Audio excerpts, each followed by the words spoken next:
আজকে আমরা quantum statistical মেকানিক্সের আরেকটা ইম্পর্টেন্ট টপিক, যেটা হচ্ছে নন ইন্টারঅ্যাক্টিং পার্টিকলস যদি থাকে আমাদের কোয়ান্টাম পার্টিকলস, তাহলে সেগুলোর বিভিন্ন স্ট্যাটিস্টিক্যাল প্রপার্টিজ আমরা কিভাবে স্টাডি করব সেইগুলো ডিসকাস করব। তো আমরা আজকে ডিসকাস করব হচ্ছে নন ইন্টারঅ্যাক্টিং বোসন্স অ্যান্ড ফার্মিয়ন্স।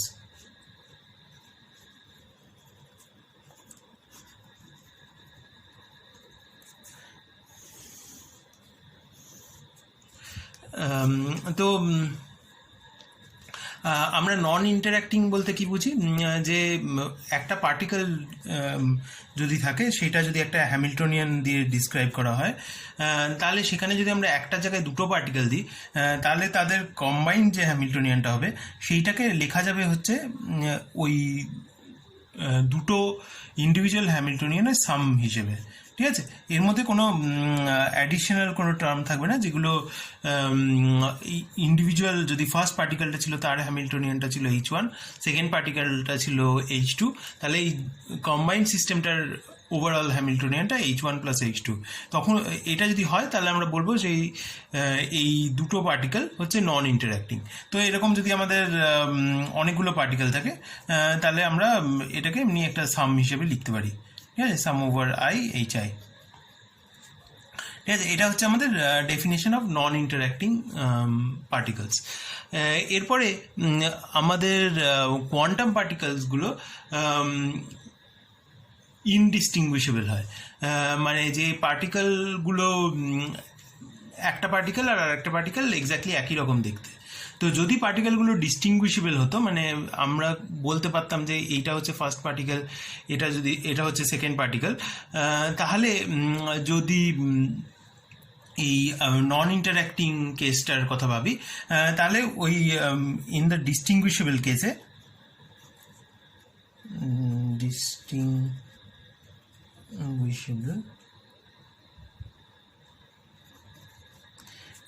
সেখানে আমাদের যে জয়েন্ট ওয়েভ ফাংশনটা অফ, ধরা যাক আমি সিম্পলিসিটির জন্য দুটো পার্টিকেল কনসিডার করছি, ফার্স্ট পার্টিকেল আর সেকেন্ড পার্টিকেল। ফার্স্ট পার্টিকেলটা R1-এ আছে, সেকেন্ড পার্টিকেলটা R2 আছে, সেটার করসপন্ডিং যে ওয়েভ ফাংশনটা সেইটা is equal two just Sai K1 of R1 Sai K2 R2। ঠিক আছে, তো এখানে আমরা K1 K2 এগুলো কি, তো আমরা ধরে নিচ্ছি যে আমরা ফার্স্ট পার্টিকেলের হ্যামিল্টনিয়ানের সিস্টেমটাকে সলভ করতে পারি, আর সেইটার যে আইগেন স্টেটসগুলো সেগুলো K1 দিয়ে লেবেল করা হয়েছে। তো সেইটার করসপন্ডিং ওয়েভ ফাংশনটা যদি পার্টিকেলটা R1-এ থাকে সেইটা হচ্ছে সাই K1 R1। সিমিলারলি এটা হচ্ছে সেকেন্ড পার্টিকেলের ওয়েভ ফাংশনটা, আর এই K2টা আবার এই H2 হ্যামিল্টনিয়ানটার যে আইগেন স্টেটসগুলো সেগুলোকে লেবেল করছে। তাহলে যদি পার্টিকেলগুলো ডিস্টিংগুইশেবল হয়, তাহলে এই জয়েন্ট ওয়েভ ফাংশনটা হচ্ছে just product of individual wave function. তো আমাদের এখানে এই সাই K1 আর সাই K2টা কি সেটা লিখে নিই। তো আমাদের যেটা বললাম H1 Sai K1 R1 is equal to EK1 psi K1 R1। Similarly সাই কে এই সাই K2টার জন্য, তার মানে H1-এর আইগেন ফাংশন হচ্ছে এইটা, আর সেটার করসপন্ডিং আইগেন ভ্যালুগুলো হচ্ছে EK1। এবার পার্টিকেলসগুলো যদি ইনডিস্টিংগুইশেবল হয়, মানে একটা পার্টিকেল কোনটা, ফার্স্ট পার্টিকেল কোনটা, সেকেন্ড পার্টিকেল কোনটা, সেগুলো যদি বোঝা না যায়, তাহলে আমরা যদি দুটো পার্টিকেলকে ইন্টারচেঞ্জ করি, তাহলে আমাদের কিছু চেঞ্জ হওয়া উচিত না। মানে কিছু চেঞ্জ না হওয়াটা মানে হচ্ছে যে আমাদের প্রবাবিলিটিগুলো চেঞ্জ করা উচিত না। তো প্রবাবিলিটি আমরা জানি যে ওয়েভ ফাংশনের ম্যাগনিটিউডের স্কোয়ার। তো সেই প্রবাবিলিটিগুলো যদি চেঞ্জ না হতে হয়, তাহলে আমরা এরমভাবে লিখতে পারি যে এই সাই R1 R2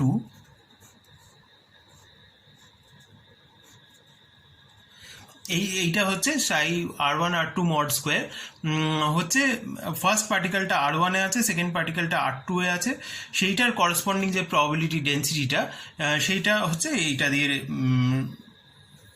এইটা সেটাকে রিপ্রেজেন্ট করছে। ঠিক আছে, তো এবার আমরা যদি পার্টিকেলগুলোকে ইন্টারচেঞ্জ করি, ইনডিস্টিংগুইশেবল কেস এবার বলছি, ইনডিস্টিংগুইশ,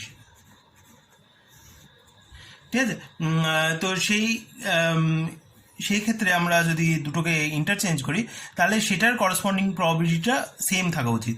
মানে এই সাই R2 R1, মানে ফার্স্ট পার্টিকেলটাকে আমি R2-তে রাখলাম, সেকেন্ড পার্টিকেলটাকে R1-এ রাখলাম, সেটার করসপন্ডিং যে প্রবাবিলিটি ডেন্সিটিটা সেইটা শুড বি সেম অ্যাজ যেটা দিয়ে স্টার্ট করেছিলাম।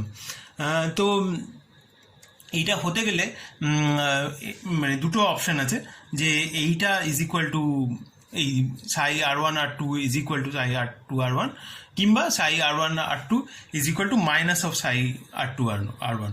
তো এই দুটো টাইপের পার্টিকেলস নেচারে দেখা যায়। তো সেই দুটো পার্টিকেলসকে বলে বোসন্স অ্যান্ড ফার্মিয়ন্স। ঠিক আছে, তো বোসন্সের জন্য সাই R1 R2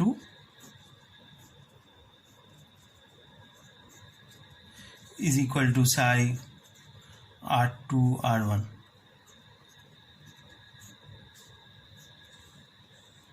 ঠিক আছে, তার মানে আমরা যদি পার্টিকেলগুলোকে ইন্টারচেঞ্জ করি তাহলে ওয়েভ ফাংশনটা সেম থাকে। ঠিক আছে, এখানে আমরা অনেকগুলো পার্টিকেল নিয়ে কনসিডার করতে পারতাম, আমি সিম্পলিসিটির জন্য দুটো পার্টিকেলের কথা বলছি। যদি এখানে 10খানা পার্টিকেল থাকতো আর আমরা যদি থার্ড আর সেভেন্থ পার্টিকেলটাকে ইন্টারচেঞ্জ করতাম তাহলেও ওয়েভ ফাংশনটা আনচেঞ্জ থাকতো ফর বোসন্স। ঠিক আছে, এরপরে নেক্সট টাইপ অফ পার্টিকেলসগুলোকে বলে ফার্মিয়ন্স। আর ফার্মিয়ন্সের জন্য এই ওয়েভ ফাংশনটা পার্টিকেলগুলোকে এক্সচেঞ্জ করলে একটা মাইনাস সাইন পিক আপ করে। তো সাই of R1 R2 is equal to minus of Sai of R2 R1। ঠিক আছে, এছাড়া আরেকটা জিনিস যেটা হতে পারতো, তোরা রিসেন্টলি কমপ্লেক্স অ্যানালিসিস পড়েছিস, তো আরেকটা জিনিস যেটা হতে পারতো যে এই মড স্কোয়ার, দুটো জিনিসের মড স্কোয়ার যদি সেম হতে হয় তাহলে এই দুটো জিনিসের মধ্যে একটা রিলেটিভ ফেজের একটা ফ্যাক্টর থাকতে পারতো। তো সেই টাইপের যে যদি কোনো পার্টিকেলস থাকতো, সেরকম কিছু কিছু কোয়াজি পার্টিকেলস হয় অনেক সিস্টেমসে, সেই টাইপের কোয়াজি পার্টিকেলসগুলো বা যেগুলো এই টাইপের স্ট্যাটিস্টিক্স ফলো করে সেগুলো বলে অ্যানিয়ন্স। মানে এনই থেকে এসছে এনিয়ন্স, মানে ফেজটা, এখানে ফেজটা 0 ছিল, এখানে ফেজটা পাই ছিল, আর এখানে ফেজটা আরবিট্রারি। তো এটার ক্ষেত্রে কি হবে, এখানে সাই of R1 R2 is equal two কিছু একটা ফেজ আছে e⁻i theta Sai of R2 R1। ঠিক আছে, তো এই থিটাটা এই ক্ষেত্রে হচ্ছে পাই, এই ক্ষেত্রে হচ্ছে 0, আর এই ক্ষেত্রে নট 0 আর পাই, মানে একটা মাঝামাঝি একটা কিছু হতে পারে। ঠিক আছে, এইটা নিয়ে আমরা বেশি ডিসকাস করবো না, কেননা এটা সিলেবাসে নেই। তো কিন্তু এটা জাস্ট এটা জেনে রাখার জন্য বলে রাখলাম। তো আমাদের যদি দুটো বোসন্স থাকে তাহলে আমরা তার কম্বাইন্ড ওয়েভ ফাংশনটা কিভাবে লিখবো যাতে করে ওই দুটো পার্টিকেলকে এক্সচেঞ্জ করলে আমাদের ওয়েভ ফাংশনটা আনচেঞ্জ থাকে। তো সেটা লেখার মেথডটা হচ্ছে এইটা। তো সাই of R1 R2 is equal two একটা নর্মালাইজেশন আছে, সাই K1 R1 psi K2 R2 plus psi K1 R2 psi K2 R1। ঠিক আছে, তো এইরকম যদি একটা ওয়েভ ফাংশন থাকে আর আমরা যদি পার্টিকেলগুলোকে এক্সচেঞ্জ করি তাহলে কি হবে, যে এই R1 R2 এক্সচেঞ্জ করলে এই টার্মটা হয়ে যাবে, আর এই টার্মটা হয়ে যাবে, যাতে করে ওভারঅল জিনিসটা আনচেঞ্জ থাকে। তো এরকম যদি আমাদের দুটোর জায়গায় 3টে পার্টিকেল থাকে বা এনি নাম্বার অফ পার্টিকেলস থাকে তাহলে আমরা এই এখানে R1 R2 লেভেলগুলোকে R1-এ কোন পার্টিকেলটা আছে, R2-তে কোন পার্টিকেলটা আছে, এগুলোকে আমরা পারমিউট করে দেবো, আর সেইটার অল পসিবল পারমিউটেশনসের সাম নিয়ে নেবো। তাহলে আমরা ওভারঅল ওয়েভ ফাংশনটা পেয়ে যাব, কিন্তু আমাদের নর্মালাইজেশনটা ঠিকঠাক করে করতে হবে। ঠিক আছে, তো যদি আমাদের n-খানা পার্টিকেল থাকে তাহলে আমরা এরকমভাবে লিখতে পারি psi of R1 to Rn হচ্ছে কিছু একটা নর্মালাইজেশন থাকবে, আর সাম ওভার অল পারমিউটেশনস, দুটো পার্টিকেলের জন্য দুটোই পারমিউটেশন ছিল, R1 R2 আর R2 R1, তো সেরকম তিনটের জন্য 6টা পারমিউটেশন থাকবে, এরকম হতে থাকবে। ঠিক আছে, তো এখানে কি থাকবে, এখানে এক একটার জন্য এরকম একটা প্রোডাক্ট টাইপের জিনিস থাকবে। তো সেখানে n-খানা পার্টিকেলস আছে, I = 1 to n,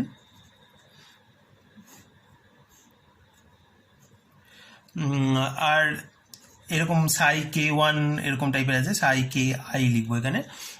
আর এখানে psi ki এর সাথে আমাদের যে পারমিউটেশনটা সেইটার i এর টার্মটা থাকবে। ঠিক আছে, মানে আমরা R1 থেকে Rn কে পারমিউট করছি, তো সেইটার যে ith টার্মটা সেটাকে আমরা এরকমভাবে লিখছি rpi।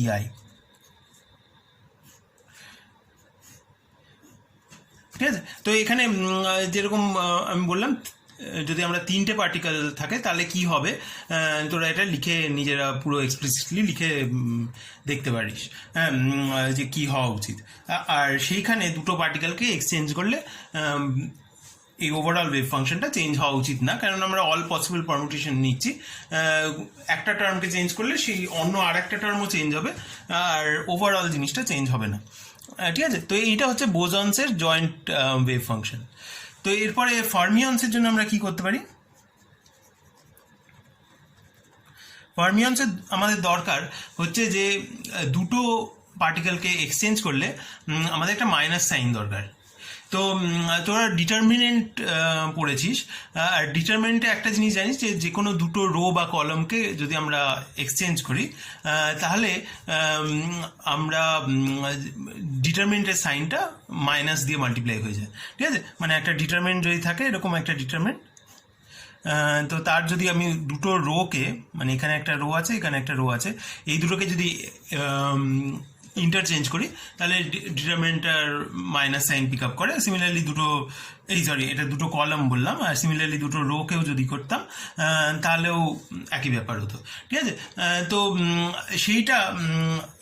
সেই ট্রিকটা ইউজ করে যে ফার্মিয়ন্সের জয়েন্ট ওয়েভ ফাংশন সেইটাকে একটা ডিটারমিনেন্ট ফর্মে লেখা যায়, আর সেইটাকে বলে হচ্ছে স্লেটার ডিটারমিনেন্ট।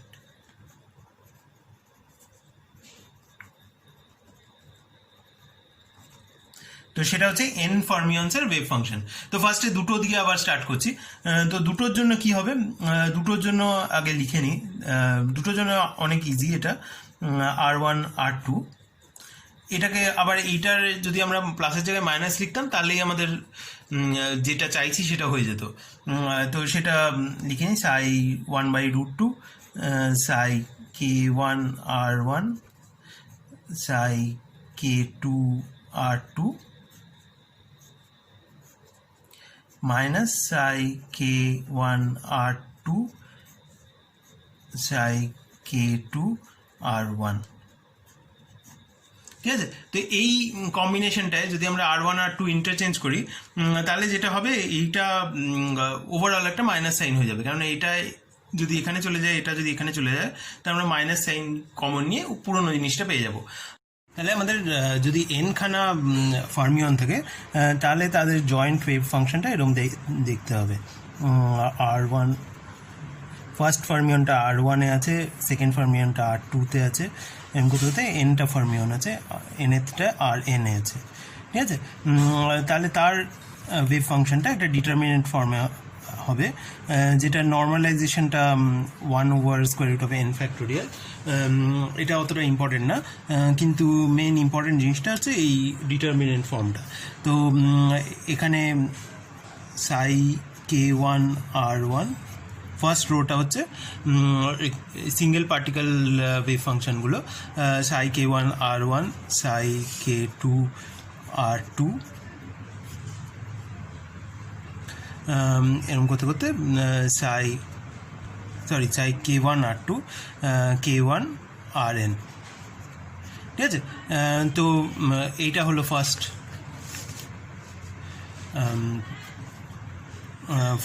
রোটা এই ডিটারমিনেন্টার।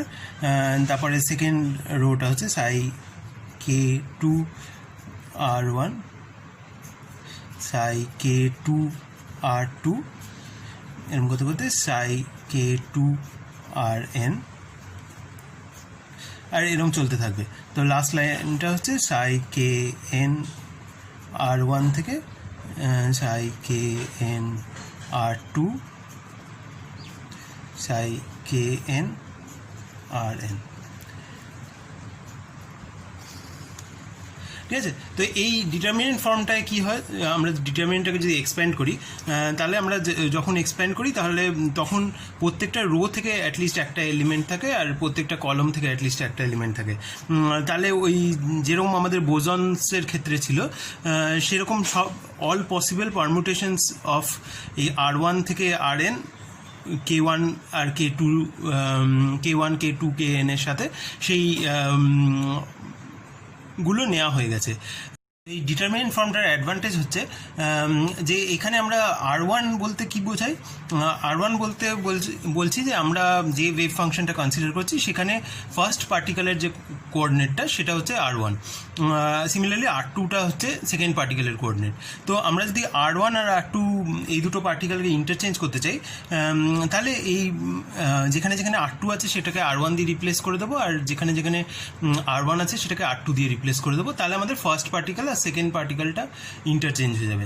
তার মানে এই ডিটারমিনেন্টে দুটো কলম ইন্টারচেঞ্জ হয়ে যাবে। আর আমরা জানি যে ডিটারমিনেন্টে দুটো কলমকে যদি আমরা ইন্টারচেঞ্জ করি তাহলে একটা নেগেটিভ সাইন পিক আপ করে, মানে এটা ফার্স্ট দুটো কলম হওয়ার দরকার নেই, যে কোনো দুটো কলম হলেই সেটা হতো, ঠিক আছে। তো এই ডিটারমিনেন্টটাকে বলে স্লেটার ডিটারমিনেন্ট। আর এইটা হচ্ছে এনখানা ফার্মিয়নের যে যদি তারা নন ইন্টারাক্টিং হয় তাদের ওয়েভ ফাংশনটাকে, তাদের জয়েন্ট ওয়েভ ফাংশনটাকে এটা দিয়ে এক্সপ্রেস করা যায়, ঠিক আছে।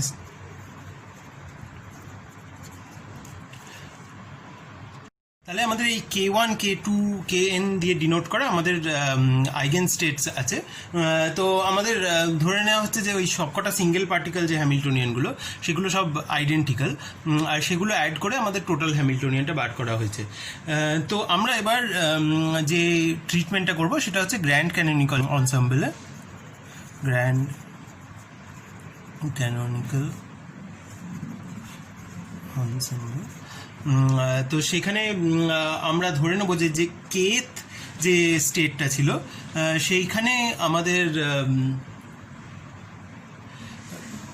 কটা পার্টিকেল আছে সেগুলোতে আমরা ইন্টারেস্টেড, মানে প্রত্যেকটা K1-এ কটা পার্টিকেল সেটাকে ফিল করেছে, K2-তে কটা পার্টিকেল ফিল করেছে, এরকম প্রত্যেকটা K-তে কটা কটা করে পার্টিকেল ফিল করেছে সেইটা আমরা ক্যালকুলেট করার চেষ্টা করব, ঠিক আছে। তো সেটা যদি আমরা ক্যালকুলেট করতে পারি তাহলে আমাদের ওভারঅল যে গ্র্যান্ড ক্যানোনিক্যাল যে পার্টিশন ফাংশনটা হবে সেটা হবে জাস্ট প্রোডাক্ট অফ এই এক একটা লেভেলের জন্য যে পার্টিশন ফাংশন আমরা ZK দিয়ে ডিনোট করছি,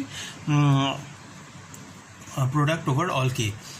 তো এইটা হচ্ছে আমাদের, যদি আমরা তো আরেকবার রিপিট করে দিচ্ছি, তো আমাদের এই সিঙ্গেল পার্টিকেল হ্যামিল্টনিয়ানগুলো সব সেম, আর সেগুলোর যে আইগেন স্টেটসগুলো সেগুলোকে আমরা K দিয়ে লেবেল করেছি, আর ওই একটা আইগেন স্টেটকে কটা পার্টিকেল ফিল করলো সেইটাতে আমরা ইন্টারেস্টেড। তো একটা আইগেন স্টেটকে ফিল করার যে করসপন্ডিং যে পার্টিশন ফাংশন সেটাকে আমরা ZK দিয়ে ডিনোট করেছি, আর আমাদের ওভারঅল পার্টিশন ফাংশনটা হবে হচ্ছে product over all K ZK, ঠিক আছে। তো এইবার আমরা এক এক করে ফার্মিয়ন, বোজন এইসবের জন্য এইটা ক্যালকুলেট করার চেষ্টা করব। তো প্রথমে আমরা বোজনসের জন্য করব। তো বোজনসের ক্ষেত্রে আমাদের কেথ যে আইগেন স্টেটটা সেটা একটা arbitrary number of particles fill করতে পারে। তো সেই জন্য এইটার যে করসপন্ডিং পার্টিশন ফাংশনটা সেইটা হবে হচ্ছে sum over nk equal to 0 to infinity e to the power beta, ওই kth লেভেলটার এনার্জিটা আমরা ইকে দিয়ে ডিনোট করছি। আর আমাদের যেহেতু আমরা গ্র্যান্ড ক্যানোনিক্যাল এনসেম্বলে কাজ করছি, আমাদের করসপন্ডিং একটা কেমিক্যাল পোটেনশিয়াল চুজ করতে হবে, সেটা আমরা মিউ দিয়ে ডিনোট করছি ইন্টু এনকে। ঠিক আছে, এইটা হচ্ছে আমাদের গ্র্যান্ড ক্যানোনিক্যাল যে পার্টিশন ফাংশনটা হবে ফর দ্য kth লেভেল। আর যেহেতু বোজনসের জন্য কোনো রেস্ট্রিকশন নেই, কটা পার্টিকেল একটা স্টেটকে ফিল করতে পারে, তাই জন্য আমরা অল পসিবল ভ্যালুজের উপর সাম নিয়েছি। ঠিক আছে, তো এইটা আমাদের ইউজুয়াল জিওমেট্রিক সিরিজ হয়ে গেছে। তো এটা হবে হচ্ছে, এটার সামটা হবে হচ্ছে 1/1 minus E to the power minus beta E K minus mu. ঠিক আছে, তো এইটা হলো আমাদের kth যে স্টেটটা, তার করসপন্ডিং যে পার্টিশন ফাংশনটা। আর তাহলে আমাদের ওভারঅল পার্টিশন ফাংশনটা জাস্ট এই এক্সপ্রেশনটা। তো আমরা জানি যে আমাদের যে ফ্রি এনার্জিটা, সেইটা আমরা বার করতে পারি হচ্ছে minus KBT log of Z. আর সেটা থেকে আমরা এরকমভাবে সেটাকে লিখতে পারি, যেহেতু এখানে প্রোডাক্ট আছে, জেডটা হচ্ছে প্রোডাক্ট অফ জেড কেস, তাহলে এখানে আমরা লিখতে পারি minus KBT sum over K log of Z K. ঠিক আছে, তো এবার জেড কেটা কি হবে, জেড কেটা এই লগ অফ জেড কেটা আমরা এটা লগ নিলে একটা মাইনাস সাইন আসবে, আর লগ অফ ওই ভিতরের জিনিসটা হবে। তো এটা is equal to minus KBT, আর এই মাইনাসটা এইটা যেহেতু 1/, এইটা আছে,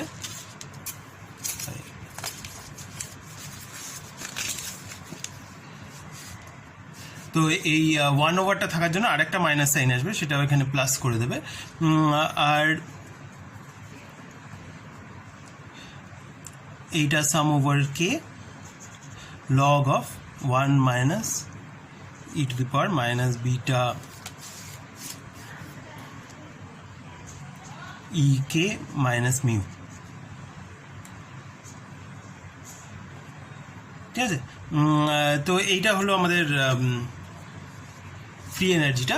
আর এটাকে আমরা এইভাবে লিখতে পারি, এই জিনিসটাকে আমরা বলবো free energy for the kth state, মানে এটাই হচ্ছে free energy for the kth state, কেননা সেটার করসপন্ডিং যে পার্টিশন ফাংশনটা, সেইটার থেকে আমরা এটা বার করেছি মাইনাস কেবিটি, মানে এফ কে, এখানে এই জিনিসটাকে এফ কে দিয়ে ডিনোট করছি, হচ্ছে minus kBT LN Z K. ঠিক আছে, তো এইটা দেখতে অসুবিধা হচ্ছে বলে আরেকবার এখানটায় লিখে দিচ্ছি, is equal to KB into T into 1 minus E to the power minus beta E K minus mu.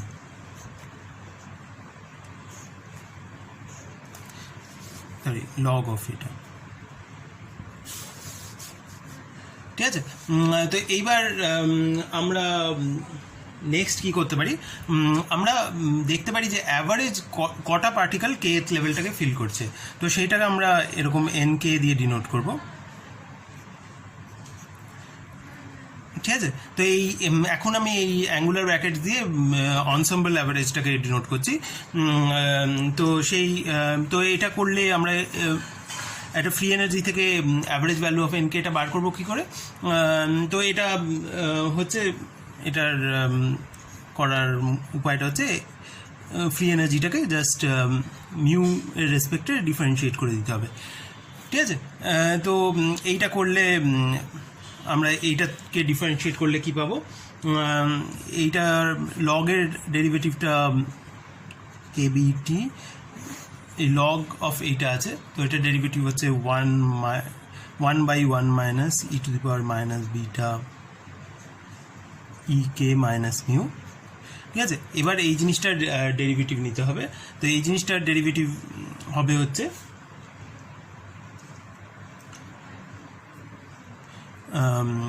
এটা হবে বিটা ইন্টু ওই ই টু দি পাওয়ার ওই ফ্যাক্টরটা E to the power minus beta E K minus mu, ঠিক আছে। তো এটা mu এর রেসপেক্টে ডিফারেন্সিয়েট করছিলাম। তো এই বিটা ই কে ফ্যাক্টরটা কনস্ট্যান্ট, ওটার কিছু অসুবিধা হবে না। এই অন্যটা যেটা আছে E to the power plus beta mu আছে এখানে, তো সেটার কে ডিফারেন্সিয়েট করলে বিটাটা বেরিয়ে আসবে, আর এরকম একটা জিনিস হবে। তো এইবার নেক্সট যে জিনিসটা কেবিটি হচ্ছে 1/বিটা, তো এই কেবিটির সাথে এই বিটাটা কেটে যাবে। আর তাহলে এন কেটাকে আমরা এই যে E to the power minus something আছে এটার E to the power plus of same জিনিসটা যদি করি, সেটা দিয়ে যদি মাল্টিপ্লাই করি, তাহলে আমরা যেটা পাবো সেটা হচ্ছে উপরে 1 হয়ে যাবে আর নিচে হয়ে যাবে E to the power beta into E K minus mu minus 1, ঠিক আছে।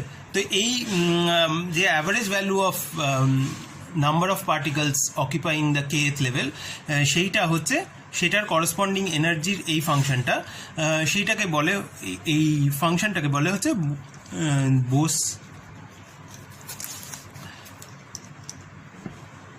Einstein distribution function.